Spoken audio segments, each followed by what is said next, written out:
Now, what I mean by that is you're going to look at deals, you're not going to know what to do with them. We can point you in the right direction.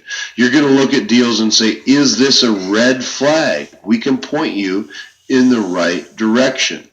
What am I seeing here? What does and or assign means? What does and or assigns mean? It means that or a profession. I, Bryce Kesey, and Bill Smith, John Real Estate Investment, Joe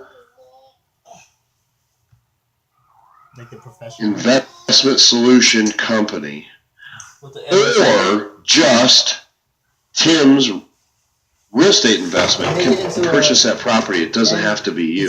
So when you go out and put a purchase agreement, right? When we go out and control property immediately, then we can assign our rights to buyer Jim Smith, to buyer XYZ Real Estate Investment Solutions.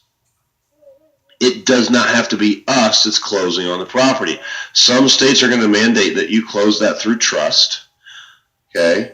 Some states are going to mandate if you close that in a specific manner that you're licensed. So that's where we're saying you don't want to just go out there, look at a property that's for sale, put a contract on it, sign it and or signs, and go turn around to Joe Smith and say, here you go, you can buy this property. Every one of you needs to talk to Ken about the location that you're in and the actual laws that pertain to that area. Okay. It can be assigned to another person. It can be assigned to another business. It can be assigned to other partners. Guys and gals, the results for this become endless. And that's why everything I do starts with understanding this. If you've got more questions about it, guys and gals, we're going to have to move on so we can get to everything yet this evening. Talk to Ken about it. That's why we want to mentor you to the money. There's no such thing as a self-made man or woman. Period. Some folks will be like, bullshit. I started my business on my own. Well, you know what? You asked questions to somebody along the way. You might have worked hard. You might have stayed up late. You might have used Google. But you asked someone or something a question. You asked someone for help. We're the ones that can be there to do that for you. Okay? We're the ones that can be there to do that for you. So that in a position where you can find these types of properties to get what you want, you can change what you're going to need. And I think some of y'all can remember that. Don't answer that. I'm going to type in a few numbers. When we find these properties, we need to get down to what's called a maximum allowable off. Oh, don't ignore that. Ignore that. Ignore the MAL.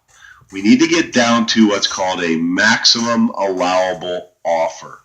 A maximum allowable offer. MAO. Which means we take into consideration a real estate's after repair value. I'm just giving you some terminology here.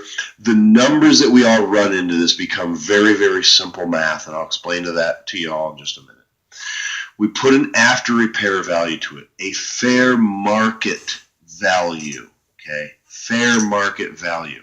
And then we take away all of our expenses.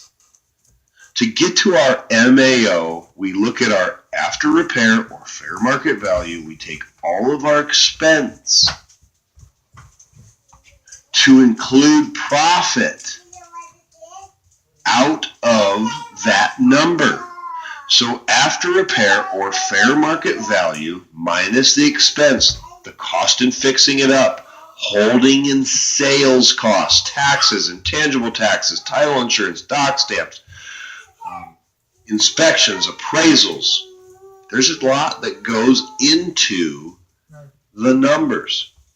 As we take this away, including our profit, we get to what is called our maximum allowable offer. And it's a number that we can never exceed, but we always have to start at an embarrassing, ridiculous low amount.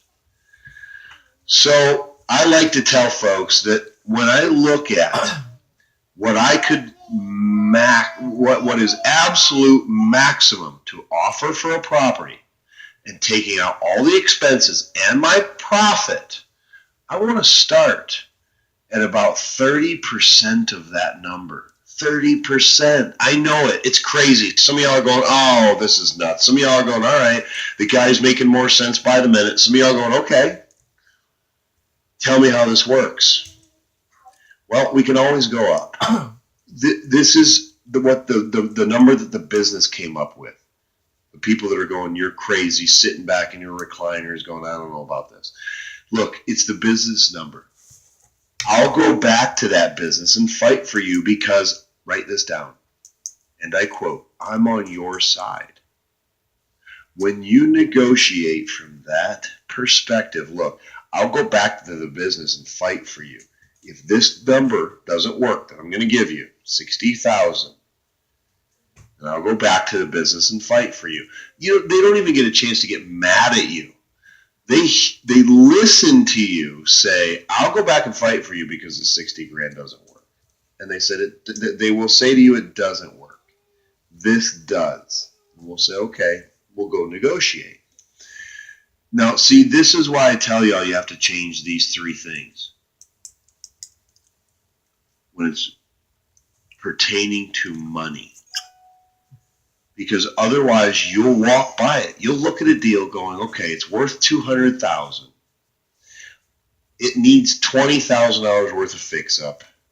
I want to make $35,000. I can offer this. Instead of going in at half of what you thought, you'll go with what you feel is comfortable to offer. You need to be really uncomfortable with these real estate business offers. So uncomfortable that you're shaking your boots thinking they're going to be pissed at you. In negotiation, guys and gals, write this down. You always need to get a no or a maybe, or you're leaving money on the table. If they immediately say yes, I'll take your offer, you've left money on the table.